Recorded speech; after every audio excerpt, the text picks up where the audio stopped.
begitu saja. Saya sudah tidak aktif di Nasdem. Saya ini wakil ketua loh ya. Saya pengurus harian. Jabatan saya juga mentereng di sana. Saya setelah deklarasi Nasdem ke Anies tidak aktif. Saya tinggal mengundurkan diri dari Nasdem. Ya.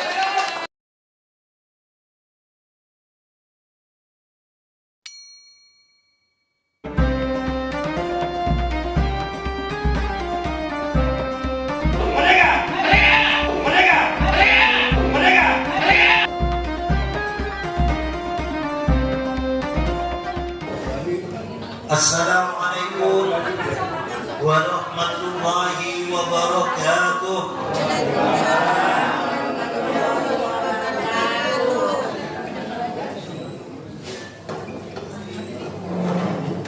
Yang kami hormati Bapak C. Suhadi selaku Ketua Pemija, Bapak Muhadi selaku Sekjen, Bapak Linton Sesepuh Ninja, dan juga teman-teman semuanya ya, nggak bisa nyebutkan satu persatu, termasuk abah saya, Abah Badri ini ya, Pak Kunan, bunda-bunda yang lainnya, Bunda Ani dan sebagainya. Kami ucapkan selamat datang dan salam takdim dari kami. Untuk menyingkat waktu agar acara ini sesuai dengan tema kita yaitu halal bihalal, maka akan kami mulai untuk sedikit tausiah halal bihalal dan nantinya akan dipandu oleh Pak Muhadi dan kawan-kawan dalam acara kebangsaan dan keninjaan. Agar acara ini berkah, mari sama-sama kita hadirkan hati dan pikiran kita, berharap kepada Allah, kepada Tuhan yang kita yakini masing-masing.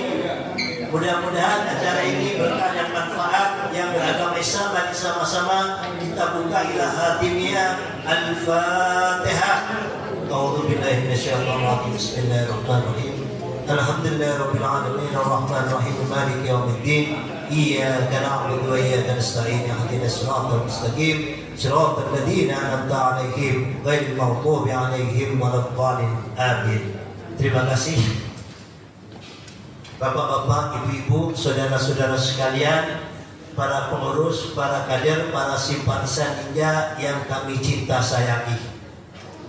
Sengaja Bapak Suhadi selaku Ketua Umum Ninja mengundang bapak-bapak, ibu-ibu semuanya hadir di bulan Syawal ini untuk saling silaturahim, yang mana di Indonesia ini silaturahim di bulan Syawal ada istilah yang sudah mendunia, asli produk Islam Nusantara, yaitu halal bihalal.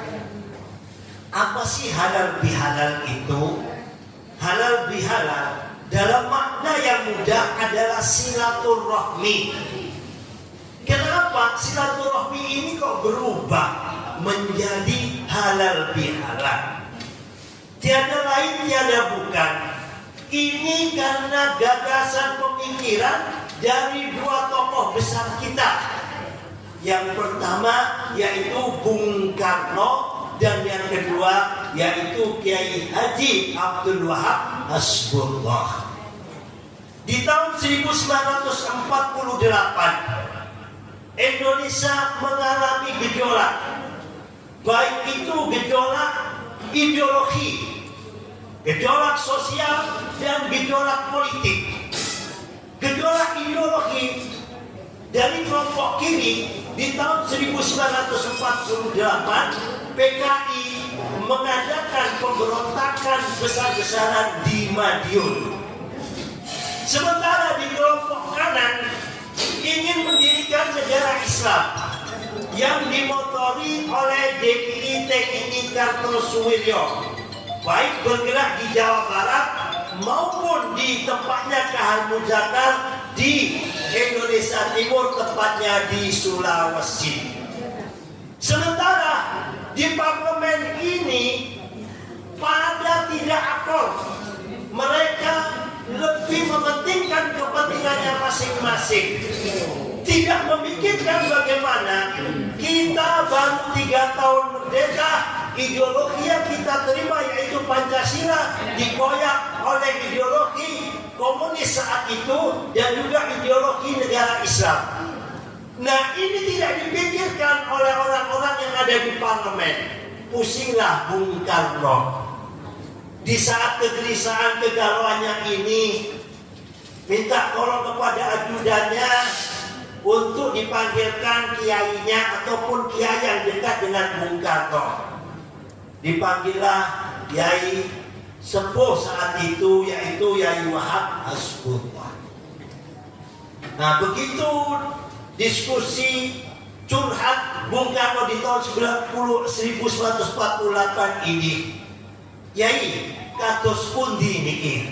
Di sisi lain kita baru saja merdeka, tetapi apa yang kita sepakati dengan Pancasila ini, sebelah kanan mokok mau mendirikan negara Islam dengan NITI-nya yang sekarang jadi NI, dulu DITI, ya. Terus yang sebelah kiri kepingin menjadikan Indonesia ini negara komunis. Nah, saya mau membicarakan hal ini dengan parlemen, sementara di parlemen lebih mementingkan kepentingannya sendiri. Nyuwun juga Yai, nyuwun pendapat, nyuwun saran, bagaimana agar setidaknya yang ada di parlemen ini bisa ada rekonsiliasi nasional apabila disepakati. Saya sebagai presiden, kata Bung Karno, bisa melakukan langkah-langkah tegas. Tapi langkah tegas ini tidak bisa saya lakukan kalau di parlemen tidak ada kesepakatan. Nah, lalu namanya Yai NU itu kan enteng saja jawabnya. Ya sudah, kumpulkanlah, bikin silaturahmi nasional. Wah, kalau silaturahmi nasional itu Yai sudah biasa. Saya kepingin istilah yang lain yang menjadi perhatian agar mereka pada datang. Lalu Yai jelaskan, mereka ini bertikai ego dengan kemauannya sendiri-sendiri. Kalau ini dibiarkan membuat perpecahan. Perpecahan ini haram, karena kita sudah dipersatukan di 17 Agustus. Ayo mari sama-sama kita halalkan, bikin saja halal bihalal. Nopo Yai, kata Bung Karno, halal bihalal. Maksudnya kata pundi Yai?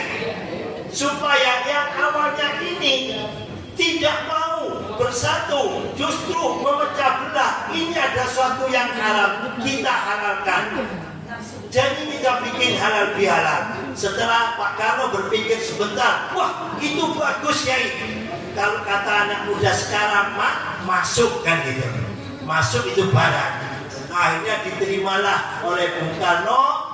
Setelah waktu itu adalah pertengahan Ramadan, setelah Hari Raya Idul Fitri, diadakanlah halal bihalal. Karena halal bihalal ini istilah baru. Akhirnya orang-orang yang ada di parlemen ini penasaran, apa maksudnya Bung Karno mengundang kita ini dengan halal bihalal gitu. Akhirnya mereka pada datang, Bung Karno menyampaikan permasalahan dan lain sebagainya. Alhamdulillah, barokahnya Yai Wahab Hasbullah. Karena ini sebelum mengadakan acara, sowan Bung Karno ini minta doa, minta restu kepada Yai Wahab Hasbullah. Sesuatu yang saat itu tahun 1948 kemungkinan untuk bisa rekonsiliasi ini di luar nalar bisa bersatu, kata Bung Karno.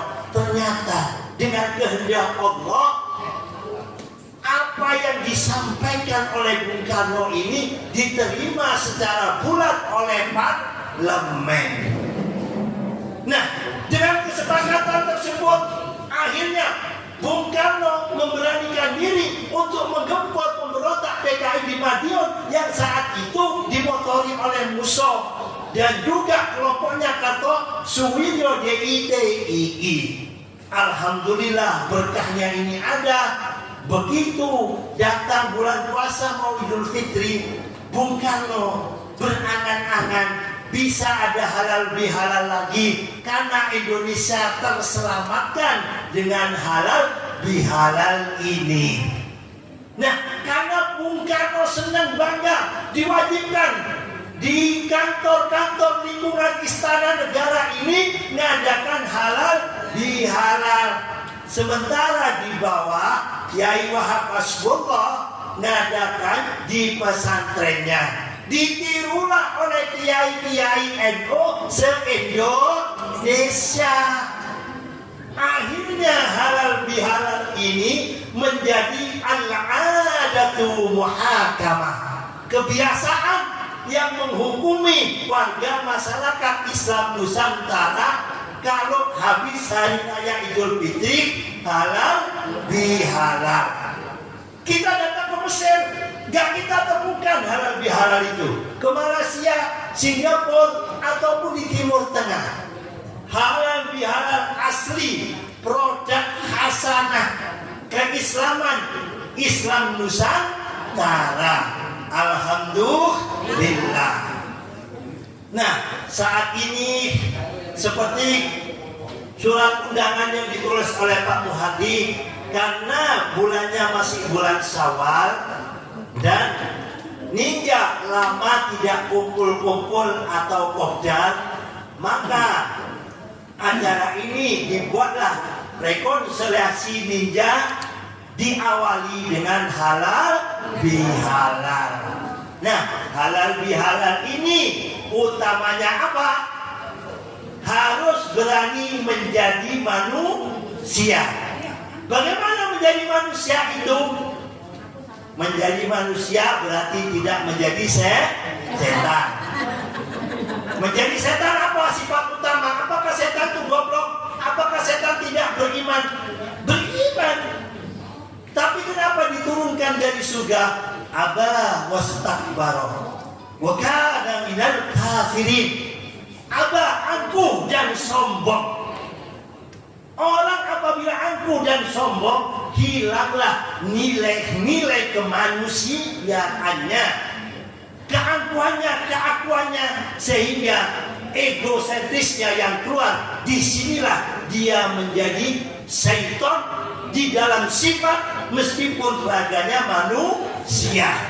Minta maaf, nehi ya, siapa yang salah? Emang siapa lo? Nah, itu kalau belum bisa menjadi manusia.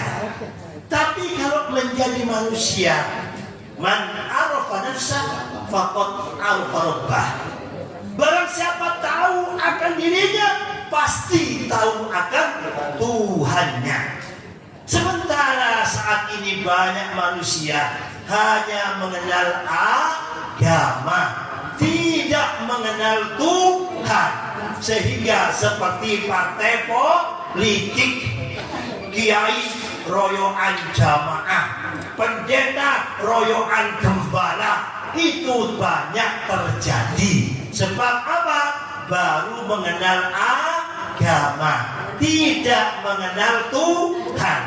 Kalau orang mengenal Tuhan, maka kembali kepada ciptaan. Sifat-sifat orang yang mengenal Tuhan bagaimana? Kalau di dalam Injil adalah sifat kasih. Kalau di dalam Al-Quran Rahmanur Rahim. Kalau kita melihat manusia dengan keangkuhan dan kesombongannya, meskipun dia berjubah ataupun menggunakan jubah 1 meter, tapi kalau punya angkuh dan sombong, itu belum mengenal Tuhan, baru mengenal agama. Kalau orang mengenal Tuhan itu sifatnya welas asih. Tujuan utamanya bukan jadi kiai, bukan jadi pejabat, bukan jadi orang kaya, bukan jadi siapapun. Tujuan orang yang mengenal Tuhan itu apa? Menjadi khairun nas anfa'uhum linnas. Menjadi manusia yang bermanfaat untuk orang lain. Maksud hati ingin memeluk gunung, apa daya tangan tak sampai. ini bukan majelis taklim. Kalau Gus panjang-panjang nanti Pak Suwadi marah bagus ya kan? Ya. Lalu selanjutnya kita lanjutkan di acara ninja mungkin Isra Mi'raj ataupun Maulid Nabi ya. Mudah-mudahan panjenengan semuanya tidak puas ya, sehingga undang Gus lagi ya. Kalau puas kan jangan undang lagi ya.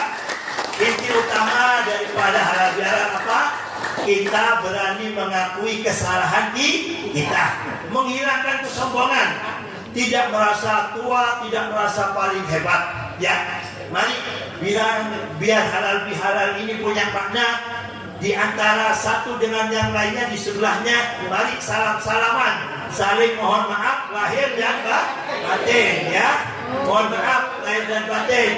Nah, minal aidin mohon maaf lahir batin. Mohon maaf lahir batin. Mohon maaf penghitungnya.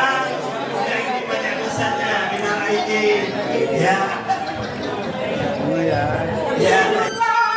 Indonesia Raya, Indonesia tanah airku, tanah tumpah darahku. Di sanalah aku berdiri, jadi pandu ibuku. Indonesia bangsa dan tanah airku, marilah kita berseru, Indonesia bersatu. Hiduplah tanahku, hiduplah negeriku, bangsaku, rakyatku semuanya. Bangunlah jiwanya, untuk Indonesia Raya. Indonesia Raya, merdeka, merdeka, tanahku, negeriku yang ku cinta. Indonesia Raya, merdeka, merdeka, hiduplah Indonesia Raya.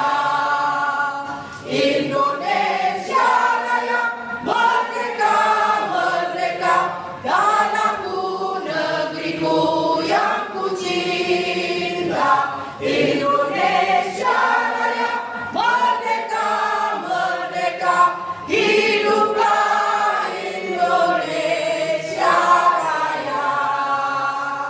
Bapak Ibu silakan. Assalamualaikum warahmatullahi wabarakatuh. Salam bahagia untuk kita semua. Om Swastiastu, Namo Buddhaya, salam kebajikan. Ini adalah hari pertama setelah bertahun-tahun kita tidak bersua. Mungkin karena ada halangan COVID, juga ada kendala urusan kesibukan masing-masing. Tetapi tidak salah kiranya dalam menyikapi tahun politik 2023 yang sudah mendekati Pilpres, kemudian Pileg, dan nanti di akhir tahun juga ada Pilkada. Maka ada baiknya kita berdiskusi, menyatukan persepsi, tapi tidak berarti bahwa ada perintah dari pimpinan untuk memilih si A atau si B. Kita berdiskusi bersama, nanti akan disimpulkan hasilnya secara sebentar sambil menunggu komando dari Bapak Jokowi selaku yang kita muliakan sebagai relawan Jokowi. Assalamualaikum warahmatullahi wabarakatuh. Salam sejahtera buat kita semua. Om Swastiastu, Namo Buddhaya, salam kebajikan. Merdeka! Merdeka! Saya di sini mempunyai kesempatan untuk membuka wawasan itu, bukan dalam arti saya memutuskan segala sesuatu yang berkaitan dengan 2024. Karena kenapa? Kami Negeriku Indonesia Jaya itu sepakat tegak lurus sampai 2024 mendukung Jokowi. Ya, itu tegak lurusnya. Sehingga karena tegak lurus 2020 sampai 2024 mendukung Jokowi, jadi apapun nanti yang diputuskan, yang dikatakan oleh Pak Jokowi, itu yang kita akan dukung. Kenapa sih kita mau menjerumuskan Pak Jokowi katanya? Karena kalau kita memaksakan Pak Jokowi untuk menentukan seseorang, barangkali memang itu menjadi suatu problem. Tetapi bagi kami yang ada di tegak lurus ini, mungkin bahasa-bahasa sinyal yang diluncurkan oleh beliau 2024 arahnya kemana, itu juga bisa kita tangkap. Prinsipnya apa yang dikatakan Presiden dalam musrah itu menjadi wilayah yang menurut saya kita masih belum boleh tergesa-gesa menentukan siapa yang akan kita pilih. Kenapa sih ada pemikiran seperti itu? Saya juga menggambarkan di dalam tulisan itu sebetulnya ada semangat Presiden. Semangat Presiden itu satu, supaya apa yang sudah beliau bangun, apa yang sudah beliau kerjakan, ya baik itu pembangunan infrastruktur, politik, hukum, ya itu harus berkesinambungan. Tadi udah dikatakan, peristiwa Jakarta itu adalah peristiwa tragis yang menurut saya nggak boleh terjadi lagi. Makanya tadi kalau ada kata-kata asal jangan nangis, itu yang kita sepakati. Ya, karena 2024 harus orang sehat yang memimpin negaranya, bukan orang yang agak sakit. Ya, jadi semangat saya cuma satu di dalam konteks ini yang paling terang dan jelas, jangan pilih Anies, itu saja. Karena itu adalah lawan kita, itu adalah musuh kita. Saya ini korban 2017. Rumah saya mau dikepung karena saya dukung Ahok. Coba sampai seperti itu, tragis dan nyaris itu. Saya sampai disembunyikan karena saya dukung Ahok, dan kebetulan perumahan saya itu kan perumahan yang notabene-nya mayoritas, minoritas, mayoritasnya minoritas. Dan saya tahu, mereka juga tahu, saya itu relawannya Pak Ahok waktu itu. Ya, jadi itu. Nah, berkaitan dengan masalah yang lain-lain, semua kita serahkan kepada Pak Jokowi. Memang ini adalah dilematis pemikiran yang menurut saya harusnya dua orang ini digabungkan tadi ya. Pak Prabowo dengan Pak Ganjar atau Pak Ganjar dengan Prabowo itu harusnya disatukan. Jujur, kalau itu disatukan dan itu menyatu, luar biasa. Luar biasa. Militer dan sipil, sipil dan militer. Jadi kalau ditanya bagaimana arah kita, ya seperti yang tadi saya katakan, saya menunggu arahan Presiden, dan saya harap juga teman-teman bersabar, karena seperti yang dikatakan tadi, salah melangkah hancur kita. Nanti siapapun yang dipilih, dan teman-teman tentunya juga barangkali di Ninja ini juga sudah ada yang menyokong atau mengusung orang-orang tertentu, ya dua orang nama inilah ya. Saya sih fokusnya dua orang nama ini, yang antara Pak Ganjar dengan Prabowo. Silakan nanti kita rapatkan lagi barisan kita kemana. Kita nggak boleh ngangkat. Kita memilih Ganjar atau kita memilih Pak Prabowo. kita nggak boleh ngambang di dalam persoalan. Kenapa saya katakan seperti itu? Kita kalau bisa jangan sampai di 2 putaran. 1 putaran selesai. Kita harus hancurkan lawan kita yang satu itu. Kecuali 2 calon. Dan kemungkinan mudah-mudahan yang satu ini mudah-mudahan nggak bisa mencalonkan diri.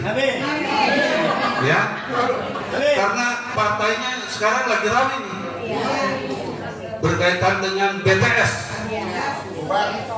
Ya, 10 triliun uangnya hilang, proyeknya nggak ada. Saya tadi lihat di grup ramai itu ya, itu ternyata cuma besi, panjang, itu 10 triliun. Coba, kemana duitnya? Jadi itulah, makanya jujur saya sebagai Ketua Umum Negeriku Indonesia Jaya sampai 2024 saya akan kawal Jokowi. Ya, dan saya juga akan mengatakan apa yang diputuskan Presiden, saya ikut sepanjang itu untuk kebaikan bangsa dan negara. Terima kasih. Nika, Nika, ketiga, Nika. Itu dia kan kesepakatan, tapi malam ini berarti tergantung ketua nanti. Silakan kembali. Saya Erwin Tobing, dulu saya di kepolisian. Terakhir saya ke Polda Kalbar, terus anggota DPR RI. Setelah itu pensiun. Itu sebagai perkenalan saya. Saat ini saya sudah tidak di DPR. Tapi ini momen-momen awal yang harus kita ikuti bersama, pahami bersama. Kalau kita masih di Liga, tentu apa arahan dari ketua itu kita ikuti. Kalau tadi saya sekilas lalu saya dengar tadi kan belum ada arah jelas ya, belum ada. Tapi ada satu pastian, yaitu jangan pilih apa? Ada jawabnya kok. Jangan pilih. Jangan kuat dong. Jangan pilih. Kenapa? Bukan dia. Kenapa? Kita sudah diharapkan kita ingin negara ini negara yang penuh toleransi, negara yang penuh toleransi yang tidak sektarian. Ya, kita ingin maju kita bersama dengan nilai-nilai nasionalisme tinggi. Siapapun dia. Gantung. Ini tadi katanya kan pendukung Jokowi ya, kita tergantung. Jokowi. Mungkin PDIP sudah menyatakan Ganjar. Tapi kita nggak tahu nanti presiden bagaimana. Ini kan waktu berjalan dengan segala kajian, dengan segala perhitungan, dengan semua asumsi-asumsi yang akhirnya pada bulan ini saya yakin akan keluar siapa mau mendampingi siapa. Jangan sibuk menghantam orang tapi tidak tahu apa kehebatan pilihan kita. Harus tahu misalnya kenapa Ganjar, harus tahu. Kenapa misalnya Prabowo, harus tahu. Jangan menghantam tapi kita nggak tahu sehingga kita tidak bisa berdebat. Yang penting kita perlu kesatuan, kita perlu nasionalisme, kita perlu toleransi. Jangan berdasarkan apa sektarian, ya, jangan sektarian lah. Jangan berdasarkan suku, agama, jangan, nggak baik bagi negara kita. Karena diakui dengan 30.000 pulau, suku, apa semuanya agama. Kalau udah berkotak-kotak hancur negeri ini, hancur. Kita tidak mau hancur. Banyak contoh negara-negara luar, agama sama tapi karena pemahaman berbeda-beda hancur. Apalagi kan intervensi luar negeri. Bangkitlah hijau mulai malam ini. Setuju? Bangkit dengan semangat. Jangan mau terpecah-pecah, jangan mau kenasut. Ada satu pertanyaan dari sekjen atau dari Waketum ini. Posisinya Ketum Ninja itu di mana? Sampai saat ini memang banyak di luar sudah informasi Pak Ketum Ninja, banyak teman-teman yang nanyakan di mana tuh posisi Ninja. Yupan ada di sana, ada dekat dengan beliau. Nah, saya rasa tadi ada jawaban partainya Nasdem, presidennya siapa belum tahu. Kalau dulu Nasdem bicara, Nasdem partai itu Jokowi presiden. Sekarang nanti Ketum Ninja yang akan jawab. Jujur, gue dicurigain.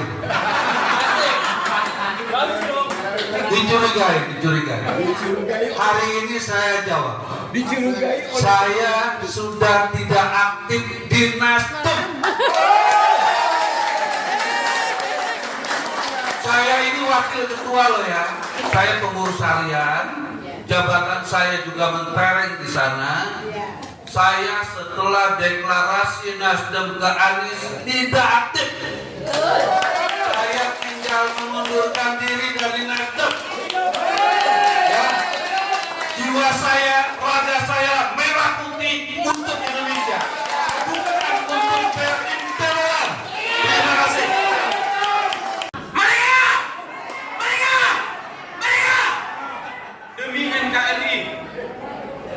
Demi NKRI, keringat, darah, jiwa tertumpah, ribuan kami berbaring antara Karawang dan Bekasi. Jangan gadaikan negara ini hanya gara-gara agama. Iya, terima kasih untuk kesempatan ini. Saya sudah banyak mendengarkan dan saya bahkan tulis hampir semua masing-masing pembicara dalam hal ini Pak Ketua Ninja, Ketum Ninja, dan juga beberapa saudara lainnya. Nah, saya hanya menyampaikan 6 poin saja, jangan panjang lebar, yaitu 5W tambah 1 hal. What, when, where, who, where, why, dan how. Artinya, ketika negara ini genting, ketika negara ini pada posisi bola panas atau bola salju yang membuat negara ini hampir terpecah belah, saya sangat menunggu ada relawan yang mau maju di depan dan membusukkan dada, ini dadaku, demi NKRI saya akan pasti maju depan. Jadi mau menanggapi apa yang disampaikan oleh narasumber dan juga berupa pertanyaan adalah, jika memang masih bermakna ribuan orang terbaring antara Karawang dan Bekasi dan kita melakukan pahlawan Kalibata, jangan kita tunggu sampai besok. Jangan tunggu sampai besok ketika negara ini diancam dari dalam. Soekarno mengatakan, perlawananku mudah karena melawan bangsa lain, perlawanan waktu lebih sulit karena melawan bangsa sendiri. Itulah mungkin kesimpulan yang bisa saya sampaikan sebagai tanggapan, bukan sok jago, tetapi sebagai tanggapan sebagai orang nasionalis. Terima kasih. Shalom buat kita semua. Selamat pagi, semangat pagi. Nah, saya dengar paparan tadi dari Pak Ketua, khususnya Pak Suhadi, terkait menunggu arahan Pak Presiden untuk Pilpres 2024. Nah, ada beberapa hal yang perlu saya sampaikan. Pertama, bahwa selama Pak Presiden, Pak Jokowi masih menjabat sebagai Presiden, tidak mungkin secara eksplisit dia menyampaikan siapa nama yang harus disampaikan. Itu penting kita ketahui ya. Nah, jadi maksud saya begini teman-teman, menunggu arahan itu sesuatu yang sulit gampang. Jadi saya berharap teman-teman mungkin dari ketua-ketua yang ada di sini melakukan sebuah rapat internal, kemudian mencari solusi bagaimana apakah bisa bertemu dengan Pak Presiden untuk menentukan arah pilihan. Ini penting loh Bapak Ibu. Kalau enggak, ya otomatis akan kembali ke hak konstitusional masing-masing. Saya berhak milih Anies, yang lain berhak milih Prabowo, yang lain bisa milih Ganjar. Nah, akhirnya Implikasinya kan kita nggak tahu bagaimana ketika, karena ada relawan kita yang pilih Anies juga. Ada, saya tahu Bu, orang-orangnya ada banyak tuh. Banyak banget itu, sampai bilang mewakili Indonesia dari timur dan sebagainya. Nah ini masalah. Jadi saya berharap, khususnya Pak Suhadi, ya bagaimana bisa membangun komunikasi ke istana atau mencari solusi yang tepat untuk kita mengetahui arah Pak Jokowi. Itu yang saya harapkan. Oke, terima kasih. Yang kedua, ada desas-desus terkait dengan 3 periode. Ini juga masalah. Nah, terkait dengan 3 periode ini masalah. Nah, kalau kita bicara soal 3 periode, ini agak impossible banget gitu loh. Sangat mustahil karena range waktunya sangat dekat. Iya kan? Untuk amandemen itu butuh waktu. Nggak bisa secepat membalik telapak tangan. Karena ini masalah negara, ini bukan masalah sepele. Saya punya perusahaan terus tiba-tiba saya berubah dengan waktu kapanpun itu terserah saya. Ini negara. Jadi ada aturan undang-undang yang harus ditaati, diikuti. Nah, jadi mungkin dari sinilah saya berharap jangan lagi kita membuat semacam mimpi di siang bolong. Nah, kita harus melihat arah pandangan ke depan sehingga negara ini stabil. Buat saya satu hal, bahwa ketika kita menginginkan 3 periode ada implikasi jangka panjang. Seandainya ya, kalau 3 periode terus setelah periode ketiga selesai dan kemudian Anies menang, misalkan aja, ini kan dia bisa rubah lagi, dia bisa amandemen lagi. Nah, hal-hal pertimbangan seperti ini yang perlu kita harus secara rasional kita pikirkan bagaimana negara ini ke depan. Jangan sampai kita membuat kesimpulan semangat tanpa ada rasionalisme yang kita punya. Ini penting. Nah, saya pikir 2 hal ini yang menjadi bahan penting yang perlu kita pertimbangkan sehingga ketika kita membuat pilihan betul-betul sejalan dengan Pak Jokowi. Ini penting. Kalau enggak, ya kita bilang kita dukung Pak Jokowi, tapi sesungguhnya pilihan kita tidak sesuai dengan apa yang Jokowi inginkan. Terima kasih. Tuhan berkati kita semua. Saya untuk berbicara dari narasumber yang saya dengar dan kita dengar dari tadi, juga dari teman-teman yang sudah berbicara, bahwa kata-kata tegak lurus bersama Jokowi itu selalu didengungkan. Nah, kalau kita sudah memilih Pak Jokowi dari tahun 2014, 2019, tegas kita sudah tegak lurus bersama Jokowi. Kalau tadi Rubi, kalau tadi diragukan, karena dari tahun 2012 saya sudah bersama Pak Jokowi waktu gubernur. Jadi kalau teman-teman itu selalu mengatakan kalau kita sudah menentukan ada pilihan kita, mereka selalu mengatakan begini, tegak lurus dulu sama Jokowi itu. Loh, saya bilang kamu jangan ajarin ikan berenang. Karena kita sudah tegak lurus, kita akan dukung terus bersama-sama Pak Jokowi sampai 2024. Sudah jelas, itu pasti. Ya. Jadi, tapi untuk Pilpres tahun 2024, kita nggak bisa mengatakan kita tunggu instruksi dari Pak Jokowi. Gak mungkin. Pak Jokowi itu presiden. Gak mungkin dia bilang kita memilih si A, terus kita bersama-sama pilih si A. Gak mungkin.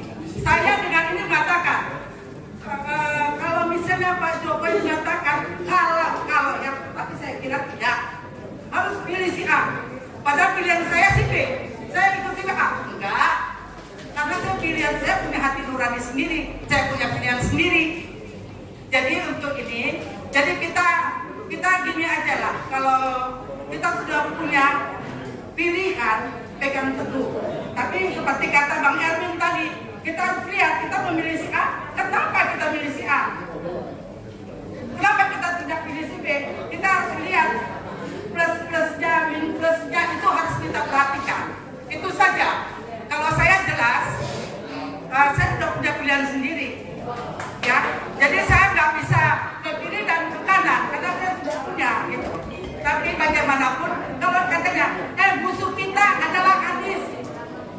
Ini musuh kita. Sebenarnya musuh kita bukan Anies. Musuh kita teman kita sendiri kok. Karena di antara kita sudah banyak macam-macam. Jadi sering ribut, sering jadi berantem ya. Apalagi di WA group karena memang pilihannya lain-lain. Ya. Tapi selalu kita musuh bersama kita itu Anies. Saya bilang Anies itu udah masuk kotak lah sama kita ya. Udah masuk kotak ya. Jadi yang kita ini marilah kita sama-sama juga, sama-sama berjuang, sama-sama berdoa. Apa yang perlu kita perjuangkan untuk negara kita ini adalah orang yang mau bekerja, ya, orang yang benar-benar membawa Indonesia maju, yang meneruskan pekerjaan Pak Jokowi. Teman-teman, saya jawab ya. Saya selama ini selalu komunikasi dengan orang-orang tertentu yang memang itu relawan di lingkungan istana. Jadi ini saya bukan hanya asal ngomong, karena jujur pada waktu tanggal berapa saya komunikasi, apakah benar Pak Jokowi akan memberikan arahan tentang siapa presiden yang akan dipilih. Itu dikatakan benar. Bulan ini akan diumumkan, di mana nanti ada 30 relawan diundang ke istana, dan di situ nanti akan disampaikan. Jadi bukan katanya, bukan kita disuruh mereka, bukan.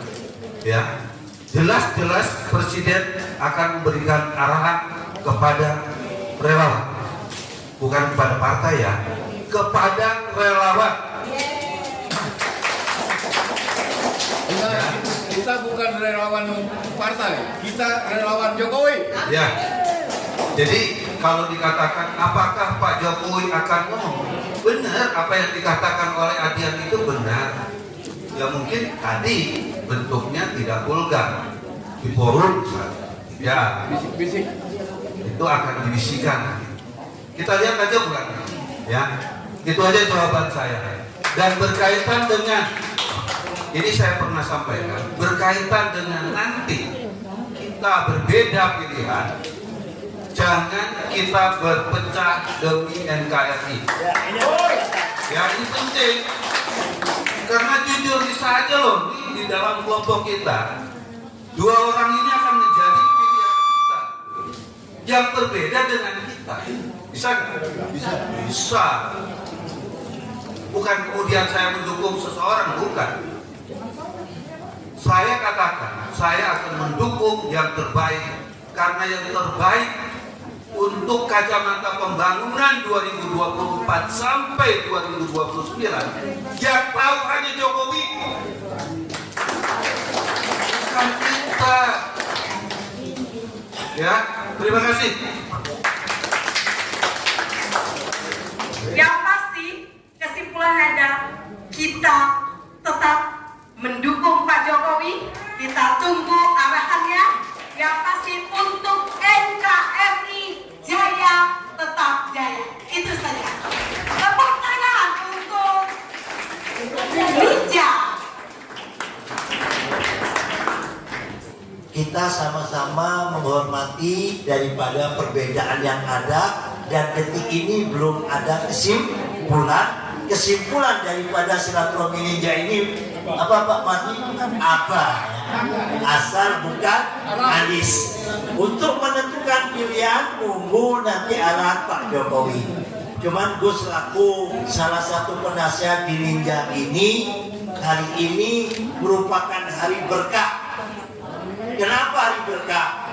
Gue selaku penasihat dan aktif di Ninja senantiasa dirasani ketua umum sakjane piye sih Gus kan gitu ya, karena beliaunya ini orang Nasdem dan pengurus orang pentingnya Nasdem. Sudah nggak aktif. Hari ini, detik ini telah menyatakan sikap, dan nanti akan kami tulis besar-besar di media bahwa Bapak Suhadi Ketua Umum Ninja, jika sekiranya tadi pakai baju Nasdem, tak suruh lepas, akan indah ya. Ini semua ditulis di media ya, bahwa Pak Suhadi hari ini, detik ini keluar dari Nasdem dan no way terhadap Anies ya. Terima kasih. Mari kita hadirkan